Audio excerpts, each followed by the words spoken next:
Welcome to St. Paul's United Methodist Church and to our online organ recital. I'm Chris Betts, Director of Music, and I'm delighted that you've joined us. This beautiful sanctuary was built in 1929, and a new organ was provided for it, built by the Kilgan Church Organ Company. In many ways it was a fine instrument, but it was a child of its time, partly buried in a deep organ chamber, and partly high up in the attic, and all of it speaking through a curtain. In the 1950s, some changes were made to improve its versatility, but eventually it fell into disrepair, and St. Paul's survived for a number of years without a pipe organ as part of its worship, using instead an electronic instrument. In 1981, a brand new organ was built, this time by the Shantz Organ Company of Orville, Ohio. The organ chamber was opened up, the organ situated in a perfect place above the choir loft, with a beautiful and imposing case in front. With 4 manuals, 4,359 pipes, it has been a foundation of worship at St. Paul's for almost 40 years.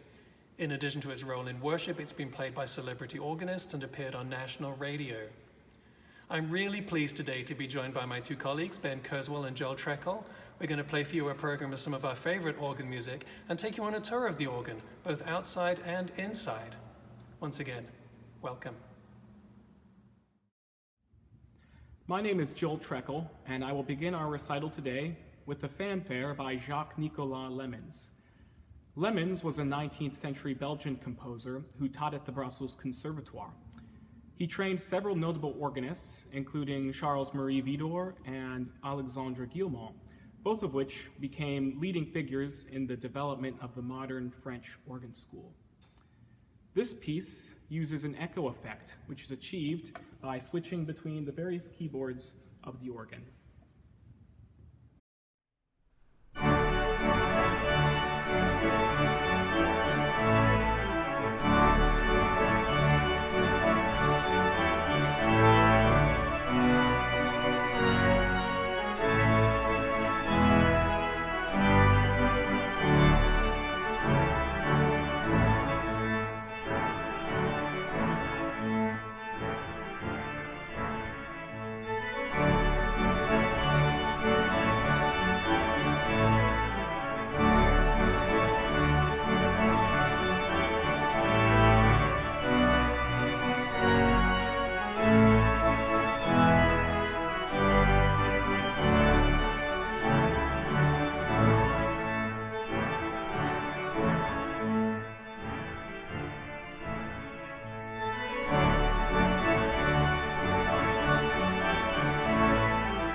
My name is Ben Kurzweil, and I will start by playing a gospel prelude by William Bolcom, Professor Emeritus of Composition from the University of Michigan. In 1979, Bolcom wrote 3 gospel preludes based on hymn tunes for a commission by the Dallas chapter of the American Guild of Organists. Due to their overwhelming success, he later wrote 9 more for a total of 12. I will be playing his first, What a Friend We Have in Jesus. Much like many chorale preludes composed by Bach or Brahms, Bolcom places the hymn's melody at the top of the right hand in an augmented tempo over a busy accompaniment. However, similarity stops there, as the jazz-influenced tonality pulls the organ firmly into the 20th century, with its overwhelming joy and dissonance in the first and third verses, and its warm and peaceful moments in the second and fourth.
Back in the days before music streaming, CDs, or even gramophones, many people had no opportunity to hear performances of the great works by symphony orchestras or opera choruses. Instead, city auditoriums had grand pipe organs equipped with many of the colors of an orchestra, strings, wind, and brass, so that a single organist could bring masterworks to life for large audiences. By the beginning of the 20th century, these organs offered an enormous range of dynamics and color, and much of the music played was written for orchestra but transcribed to be played on the organ. Our next piece is one such transcription, Nimrod, from the Enigma Variations by Edward Elgar. It is amazing that Elgar never received formal instruction in composition, but was entirely self-taught. His Enigma Variations, first performed in 1899, brought him an international reputation. In fact, some people have said that it ushered in a second renaissance of English composition. The theme of the Variations is an enigma. To this day, no one knows what the theme is, although we are led to believe that it is a famous melody. Each movement is named after one of Elgar's friends. Nimrod was a nickname for Augustus Jaeger, a music publisher who encouraged Elgar to pursue composition during his difficult early years. It begins with the quietest string sounds, becoming gradually louder until we hear almost the full strength of the organ, and then, before we know it, it is quiet and gentle once more.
Here I am at the organ console, really the control deck of the whole instrument.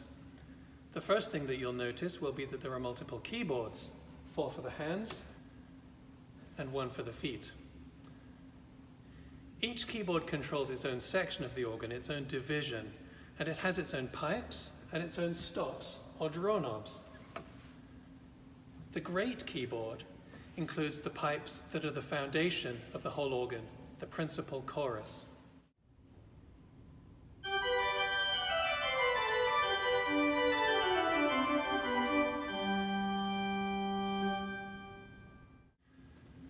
The positive keyboard, controlling the positive division, is where you'll find the brightest pitches of the instrument, the shortest, the highest pipes.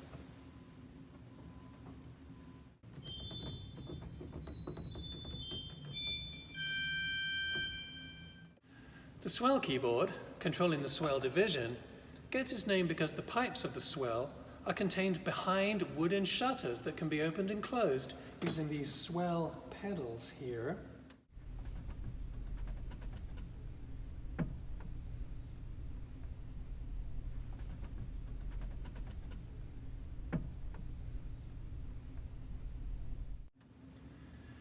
The swell division typically includes gentle string sounds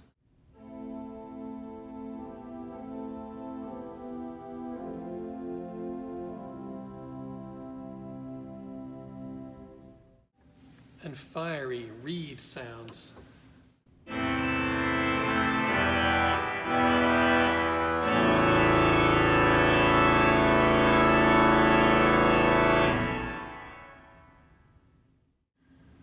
The solo keyboard, controlling the solo division, is where you'll find solo sounds, such as this beautiful harmonic flute,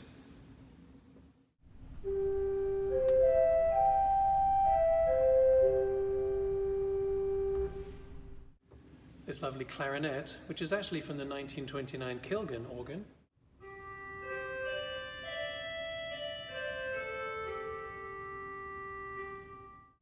the English tuba,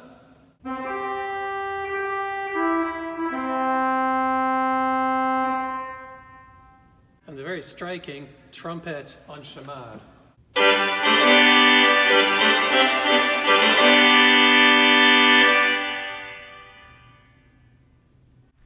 The pedal keyboard controls the pipes of the pedal division, the lowest tones of the organ with the largest and deepest pipes.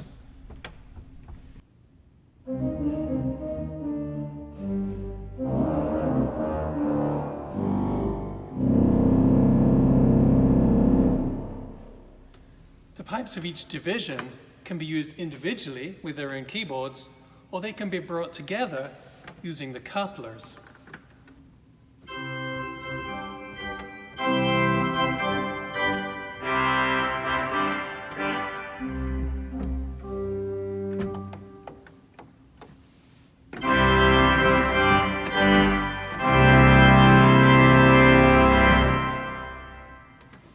And because there are many thousands of different sounds available, and because we'd like to be able to change from one to another quickly, we have the thumb pistons and the toe pistons, which can be set in advance any way that we like and pressed while we play, so we can literally change from one sound to another at the touch of a button.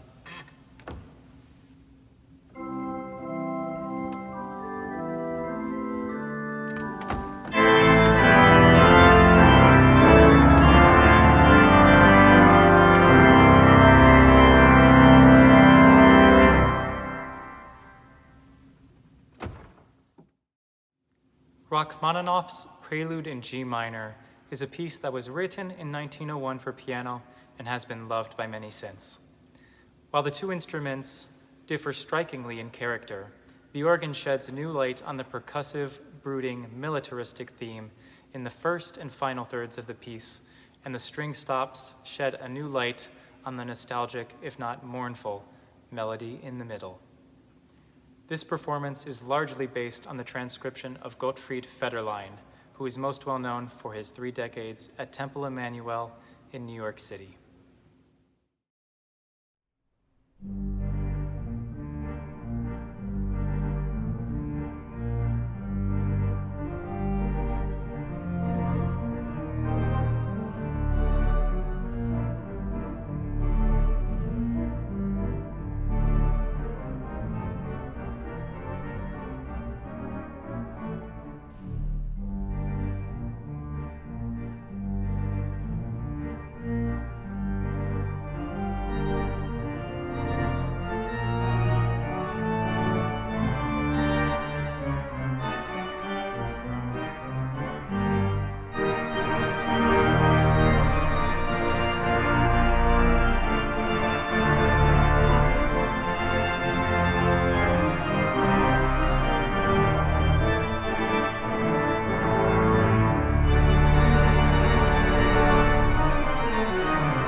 Percy Whitlock was a 20th century English composer who studied composition with Vaughan Williams at the Royal College of Music. He developed a unique compositional voice, which is characterized by rich harmonies and folk-inspired melodies, both of which are present in one of his most popular pieces, the folk tune. In this piece, the theme is first stated in a flute solo, followed by an oboe solo, and finally on a lush string combination.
Organ pipes come in all shapes and sizes, and they produce sound just like a whistle or a recorder. Our organ has over 4,000 pipes, so it takes a lot of air to sustain the music that we play. All of that air comes from the blower, which lives a couple floors down from the rest of the organ in the room behind me. Let's take a look inside.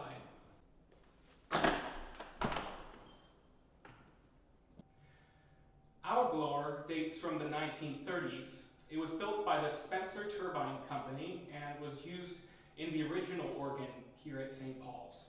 These blowers are incredibly reliable and will run for decades with very little maintenance. When I turn on the organ upstairs, you'll see the blower fire up. The top of this reservoir will inflate, and then air is sent up to the chamber through these air ducts.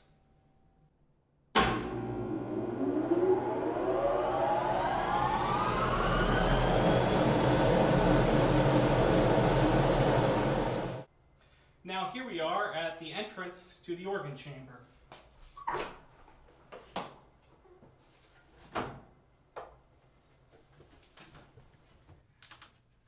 The organ chamber is divided into several different rooms, which correspond to each division or each different keyboard of the organ.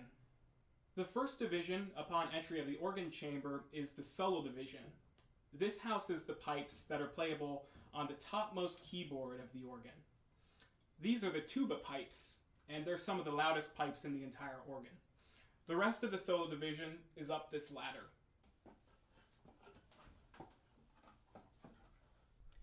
Okay, we made it up the ladder to the rest of the solo division. And as you can see, there's not a lot of room up here.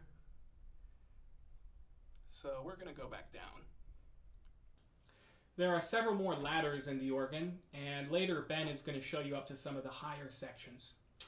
To my right is a hatch to another division of the organ, and I'll show you how to get there.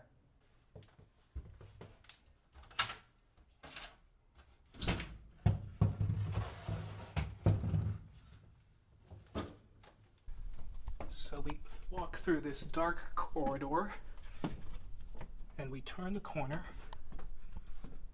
and we can see the great division of the organ here. And I'm going to try to get in there. Okay, we have to sort of slip in here. And here we are. This is the great division of the organ. Here it is.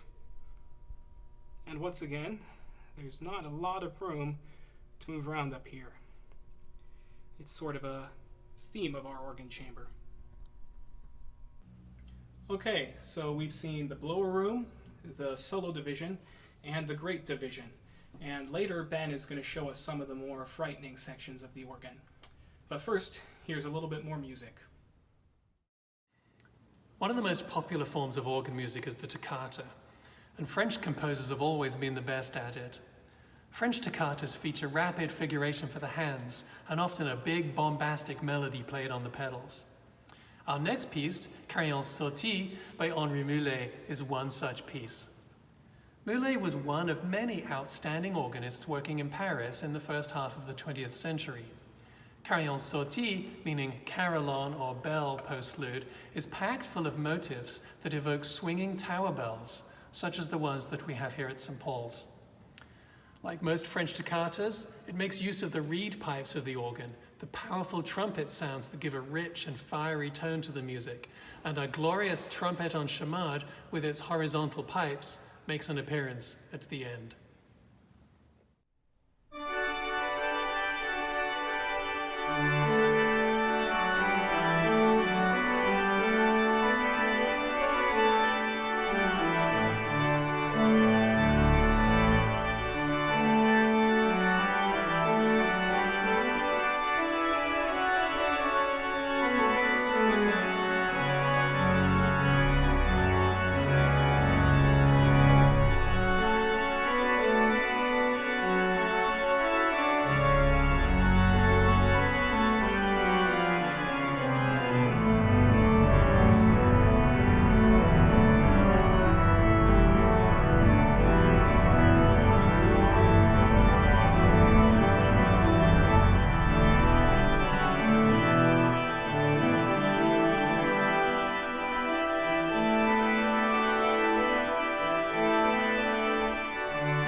In Mystery and Wonder is a set of 2 pieces written by living American composer Dan Locklear. Locklear was commissioned to write these pieces by the Canadian organ firm Cassavant Frères in celebration of their 125th anniversary. I will be playing the Takata from this set. The notes C and F are used frequently in the thematic material of this piece, acknowledging the initials of the organ firm Cassavant Frères. This piece begins with an extended pedal solo, followed by a vigorous mixed meter toccata.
The higher levels of the organ can be quite the challenge to reach.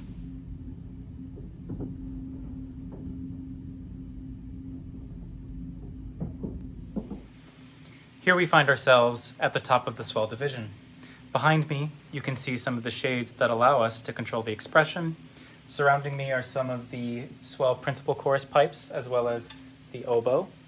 And along this wall are some of the largest pedal pipes that reach all the way to the floor far, far below. In order to save space and keep divisions isolated, there is no way to travel directly into the other divisions on this level. The solo division being across from that wall, and the positif directly behind me, nestled behind the facade of the organ. Let's make the journey to the front.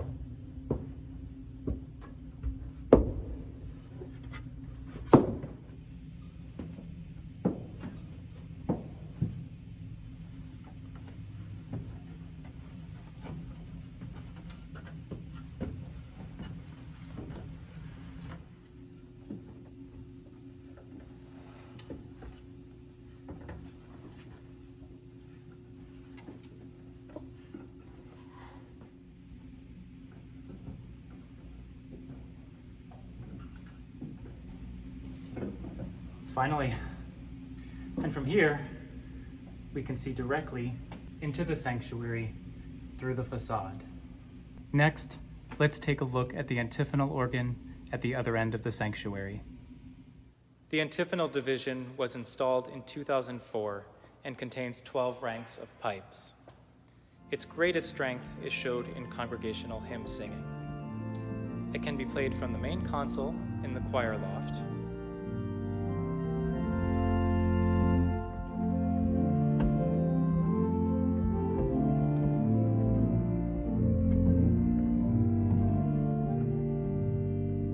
or from its own portable keyboard, which can be set up in the balcony.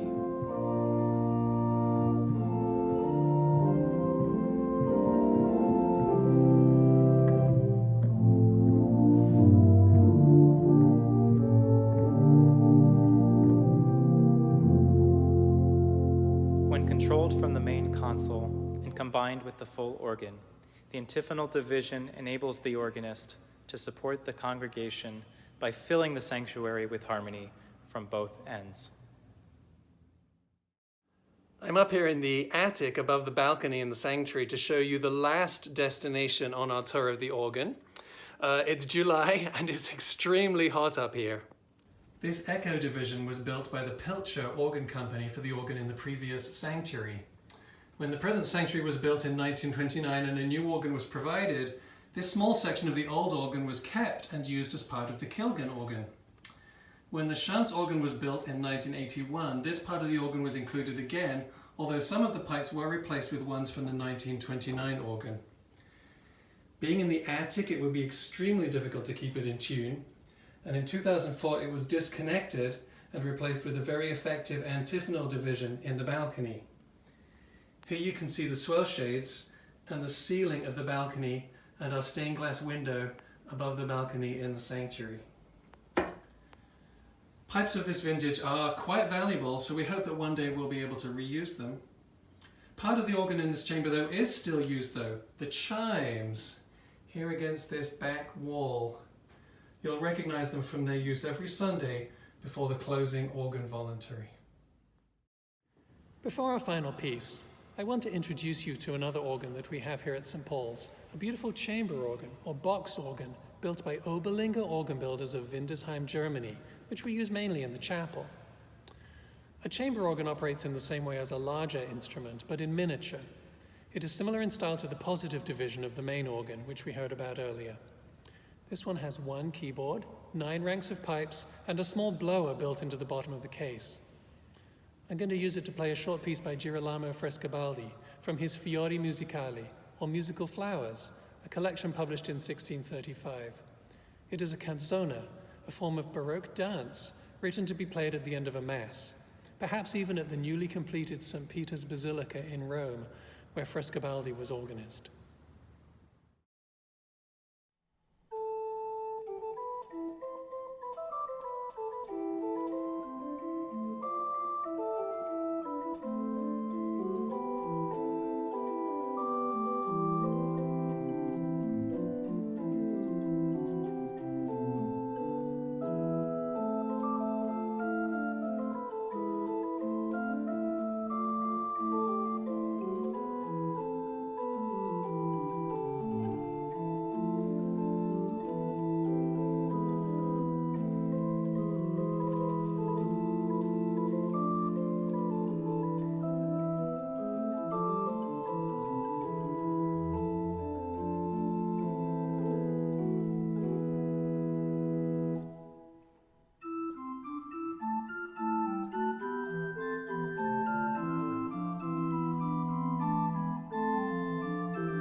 Marco Enrico Bassi was an Italian organist and composer who lived from 1861 to 1925. He enjoyed a fruitful life as a church musician and organ professor, and performed in numerous international recital tours throughout Europe and the United States. Etude symphonique is one of his most popular works, and it is dedicated to Alexandre Guillemot, an important organist and composer in the lineage of French organ history. The organist's feet must fly with only a few moments of rest before the final sprint to the finish.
Well, thank you so much for joining us today at our recital.